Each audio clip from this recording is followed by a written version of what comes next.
Welcome to Radio Who, What, Why. I'm Jeff Schechtman. Not since the darkest days of the Cold War has Russia been so front and center in the American consciousness. One wonders if this is the result of just the current president and his Russia-centric view of the world, or if the Russians have actually done something beyond just hacking that is making us and the world sit up and take notice. Certainly Russian diplomats and citizens turning up dead all over the world, and a kleptocracy producing great wealth for Putin and his oligarchs has also contributed. But beyond that, what's really going on? Few understand today's Russia better than my guest, Bill Browder. Once one of Russia's largest foreign investors, he was forced to leave the country, after which his lawyer was jailed and murdered. He wrote about this in his book, Red Notice. Today, Browder joins us once again to talk Russia and all that's happened in the past couple of years. Bill Browder, thanks so much for joining us. Thank you. Have we all gone a little crazy with our obsession with Russia of late, or are there really things happening that we should be genuinely concerned about? Well, there's been stuff that we should have been genuinely concerned about for the last 15 years while Vladimir Putin has been running Russia, and it's been a slow catch up from perception to reality. Putin is a different type of leader than any other head of state, in that Putin has been stealing money hand over fist to the tune of $200 billion for himself in his presidency, and he's been running it as an effective mafia. Russia's effectively a mafia organization in which he's the capo. And the only difference between this mafia organization and the Colombian mafia or the Italian mafia is that Vladimir Putin controls thousands of nuclear warheads. Is this all about the money for Putin? Is there a grander foreign policy vision? Is there a grander plan for greater Russia? Or is it really just about the money? Well, it all kind of interplays with itself. So Putin started out just for the money. So when he first came into power, he wanted to get as much money as he could, as quickly as he could. And to do so, he had to put a lot of people in jail. He had a lot of people arrested. He had a lot of people killed. And over the course of time, he created a lot of enemies. And the one thing he also did was, while he was stealing money for himself and the people around him, the top people in Russia were stealing money as well, the average Russian was basically getting nothing. So if you're just a regular middle-class Russian, you don't have any they don't have medicine in the hospitals. The teachers aren't being paid at the schools. There's huge holes in the roads because they're not filling them. And so the country was basically crumbling while Putin and his cronies and his oligarchs were sailing around on super yachts and flying around on Boeing business jets and so on and so forth.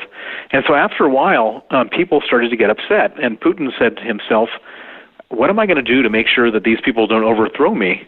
And so that's when he started this whole idea of creating foreign enemies, invading foreign countries, and creating this false scenario that Russia was being surrounded and potentially invaded, and so they needed to fight all these enemies. And so the sort of grand plan of fighting in Ukraine and fighting in Syria is all huge distraction strategy to keep people from turning on Putin and saying, why don't we have medicine and you're rich?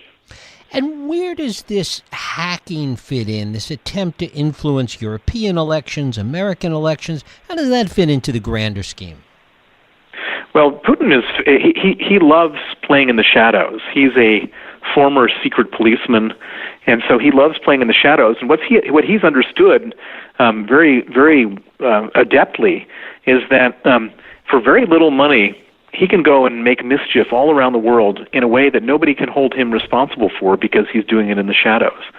And so this whole idea of computers and emails and systems and voting machines is all something which, it's kind of all happened so quickly, and the ability to invade, hack, disrupt has also happened very quickly, and we haven't, while we figured out how to do all this stuff with computers, we haven't figured out how to prevent bad guys from breaking in. And so Putin is taking advantage of that right now to do all sorts of stuff very cheaply. It's much cheaper to do a hacking operation than it is to do a military operation. And so for him, this is just the perfect asymmetric warfare, asymmetric way of destabilizing the world, a way of if everybody is worrying about what's going on in their home countries, they're not going to be worrying about what Russia is up to in its country.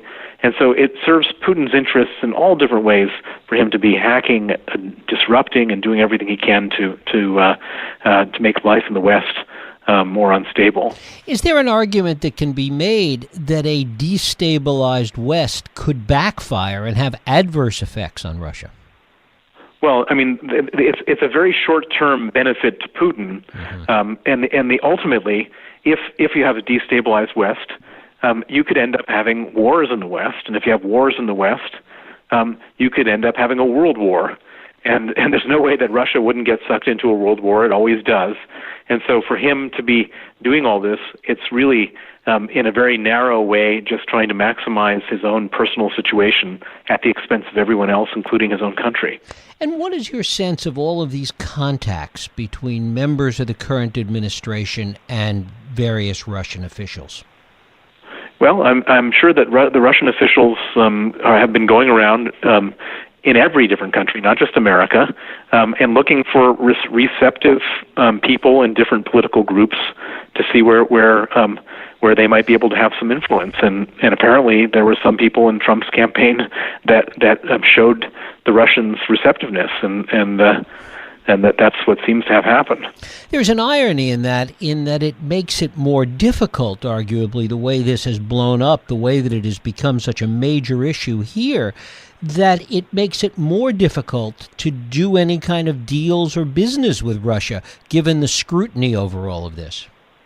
Well, that is the irony. So, assuming that he had the leverage that some people believe he had over the Trump camp, and watching the celebrations that they were having in Moscow after Trump was elected, they now have a big hangover because America does have a very, very strong immune system. The American system is very strong, and when little bits of information came out which suggested that Russia played a role in influencing the outcome of the election, that the immune system kicked into gear, and I think the immune system has now put the president in a very uncomfortable situation that has having anything to do with Russia.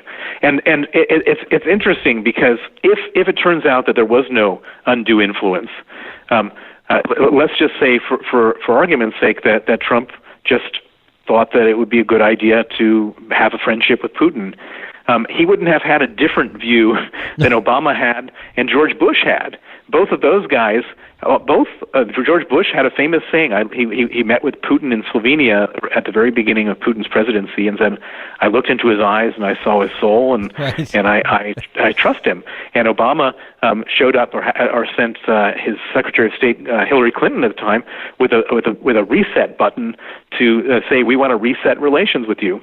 And so both those guys were able to get away with whatever they wanted to do with Putin. It doesn't look like Trump is going to have that opportunity because the entire American establishment is surrounding him and saying you can't do anything, that kind of stuff. After all these years, Russian diplomats are still dropping dead. What's going on? Well, I don't want to be a conspiracy theorist. Having said that, having dealt with the Russians, there's a good reason why there are so many conspiracies, because there really are conspiracies. The Russians kill people for all sorts of reasons, and I've seen it up close and personal in the case of Sergei Magnitsky, my lawyer, where Sergei Magnitsky discovered a massive government corruption scheme from the outside. He wasn't in the government; he was just my lawyer, and he exposed it, and he was killed. And then one of the Russians who was part of the corruption scheme became a whistleblower, came to us with information in London about this corruption scheme.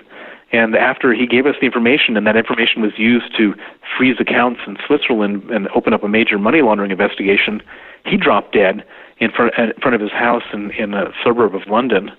And then another guy who was a Russian opposition activist who was involved in campaigning for sanctions against Russia in the case of Sergei Magnitsky, my lawyer.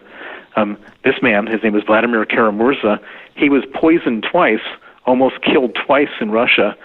And so they poison, they kill, they do all sorts of stuff as a matter of course. It's just what they do.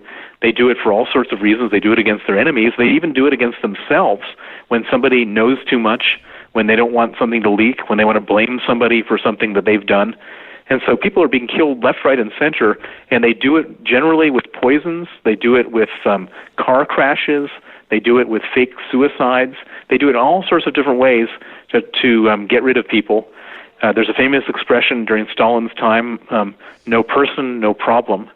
And that's how they deal with stuff. They don't do it with big bombs and fire bombs and machine guns. They do it very subtly in ways that there's always some deniability.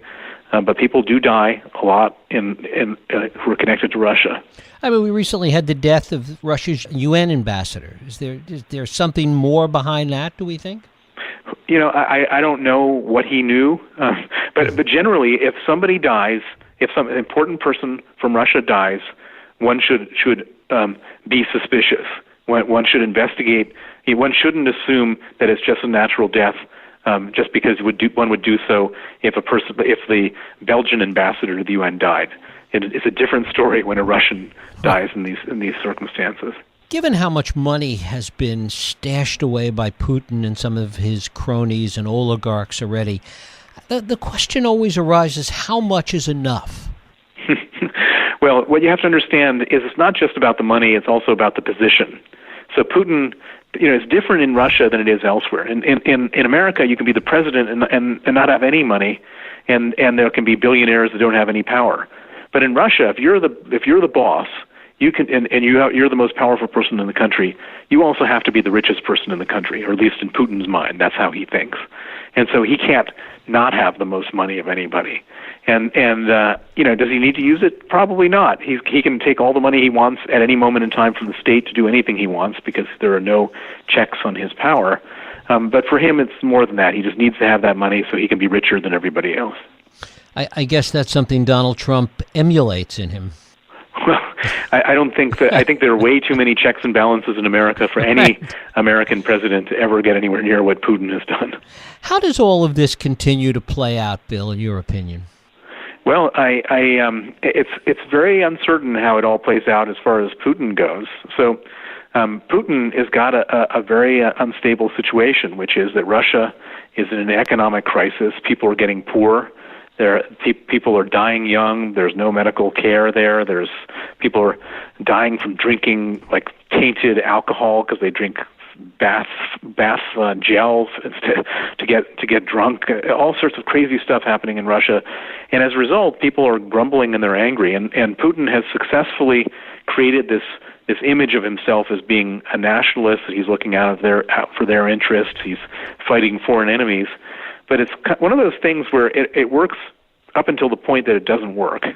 In other words, that at some point in time, people may wake up and say, why are we putting up with this guy who's stealing everything, who's making our lives miserable? I don't believe a word he says. And if you get enough people saying that, at any spur of the moment, there's nothing he can do. And so he could be overthrown by his people. He could also be overthrown by the people surrounding him. There could be a palace coup. Or he could end up like the president of Zimbabwe, Mugabe, who's been there for 28 years. It's really hard to say how it all plays itself out. The one thing we can say is that it's a very brittle, very uncertain situation, and the worse things get over there, the more totalitarian they get. And I imagine that Russia is going to more and more sort of close itself off from the West and become more and more North Korea-like as Putin desperately holds on to power to make sure that he doesn't get overthrown. I mean, it's worth noting that Putin came to power originally under the guise of being a reformer because there was an element in the country that did want to see reform, that did want to see change. Well, so, Putin came to power after Boris Yeltsin. Boris Yeltsin was drunk, he was corrupt, he was fat, he was just just chaotic. And so everybody was longing, and the oligarchs, the Russian oligarchs, controlled half the country. 22 guys controlled half the country, and so everybody was longing for some stability, for some normalcy, for some reform. And in comes this guy, Vladimir Putin. Nobody knows him really. He's got this totally inscrutable face. You can't figure out what he's thinking because it's just absolutely blank. But he's He doesn't drink. He goes to work in the morning and works long days and slim and seems to be effective. And in the first couple of years, he was even doing economic reforms. So it all seemed good. And everybody thought, well, maybe this is the answer to this chaos before, and that he's going to tame the oligarchs. And he did tame the oligarchs with one objective, which was to get rid of the 22 oligarchs so he could become the biggest oligarch himself. And so in the end, he didn't turn out to be a reformer at all. He turned out to be the biggest crook there was. But it does lead one to think that there is a reform movement. There are people in the country that do want to see reform that could ostensibly rise up at some point. Well, Putin is doing his damnedest to make sure that doesn't happen. Anybody who has the ability and the popularity and the charisma to be a challenge to him is either exiled, arrested, or killed. And I know people who fall into all three categories. There was Garry Kasparov, the famous chess player, who was a political operative, and they opened up a bunch of criminal cases against him. He ended up in exile. You had Alexei Navalny, who's is the top anti-corruption activist in Russia, and if he were to run for president on an honest, open ticket, he would win. And they've arrested him, arrested his brother, put his brother in jail, put him under house arrest. And then the most horrible case is Boris Nemtsov. Boris Nemtsov was this former deputy prime minister of Russia, very, very charismatic, very impressive guy, been around forever, beloved in the West by all the Western politicians, a real reformer, and they just shot him dead on the bridge in front of the Kremlin with 150 video cameras all watching the whole thing, and then they happened to be turned off at the moment he got shot. What is the best way, in your view, for the rest of the world, for the West, to deal with Russia at this point? Well, I don't think it's our place to overthrow him or not. It's not our place, and it's not our ability to do that. What the West needs to do is understand that this man is an international menace. He intends nothing but bad things for us to happen to us in the West. It's been proven that that's how he is, and so we need to contain him. This is a different type of Cold War situation, but one where we can't let him make another further move in the West, and we've got to stop all the stuff that he's doing, which means that we need a very strong military presence on NATO countries on the border, and we need to be doing big investigations into the money laundering of Russians in the Western banking system, and we need to freeze the assets of the oligarchs and ban their travel for the ones who are managing Putin's money, which is a lot of them. And if we did that stuff, we would completely clip his wings and he wouldn't become an international menace. He would stop doing what he's doing because the West is infinitely more powerful than him if we work together. I guess the question is what he might do in response. Well, he's going to threaten, he's going to huff and puff and threaten to blow our house down, but we're not talking about starting a war with Russia. We're just saying, you can't take another step further. Don't. And we will react if you do. Bill Browder, thank you so much for spending time with us here on Radio Who, What, Why. Thank you. Thank you very much. Thank you for listening and joining us here on Radio Who, What, Why. I hope you join us next week for another Radio Who, What, Why podcast. I'm Jeff Sheckman. If you like this podcast, please feel free to share and help others find it by rating and reviewing it on iTunes. You can also support this podcast and all the work we do by going to whowhatwhy.org/donate.